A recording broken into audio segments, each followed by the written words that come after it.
Hey, what's going on, everybody? Welcome back to another episode of the Roundup. As always, I'm David Cantu. Today we're going to be talking Spider-Man and some orange soda. Let's get started. Since the reveal of Spider-Man in the Captain America Civil War trailer, we've all been wanting to know more details on the Wall Crawler solo film. Well, the other day at CinemaCon, Sony Pictures announced the title and the logo for the upcoming movie. It'll officially be known as Spider-Man Homecoming. Why is it titled that and not something like Spectacular Spider-Man? As you can probably tell, Marvel likes to add subtitles to their films. Well, for the most part anyway. So it makes sense to have some sort of consistency there. But at the same time, there also could be a double meaning to the Homecoming name as well. The most obvious one would be the fact that Spidey is now part of the MCU. But this could also describe him heading back home after the events of Civil War.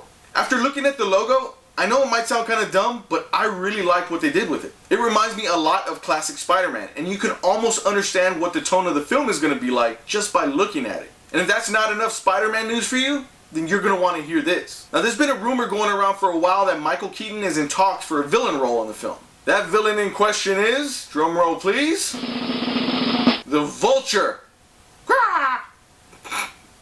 Sorry, that was more of a crow. Again, these are only rumors, but it would be really awesome to see that villain on screen. As much as I really like the idea of the Vulture being in the film, I do think that Michael Keaton would play a really cool Alistair Smythe. I'm almost certain that we're going to be finding out more details about this really soon, because why wouldn't they want to take advantage of the Civil War hype train?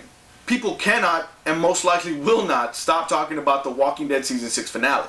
And just like the audio from last week, everybody's been theorizing and trying to figure out who got killed. Just in these last few weeks, I've seen it all.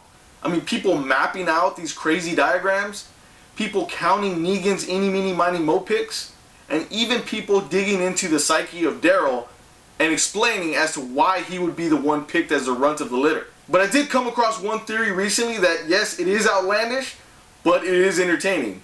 And you never know, maybe it might get you on board. I present to you the Orange Crush theory. In an earlier episode before they go out on a run, Denise is told by Tara to grab her a specific soda if possible. What's that soda in question?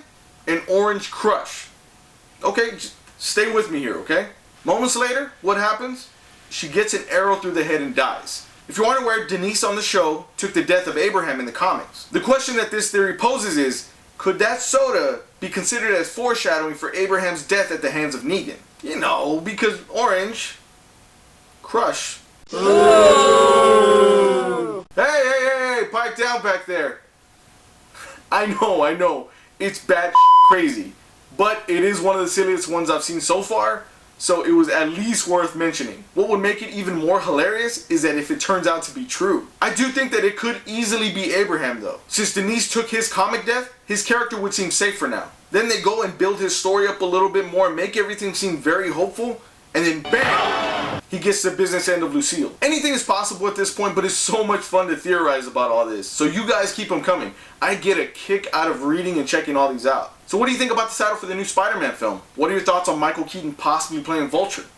What is your theory on who died during the Walking Dead Season 6 finale? Let me know in the comments below. Click on your friendly neighborhood Spider-Man to subscribe to this channel. Give us a thumbs up while you're there, and if you can, share this video with your friends. Thanks for watching another episode of The Roundup. We'll catch you next time.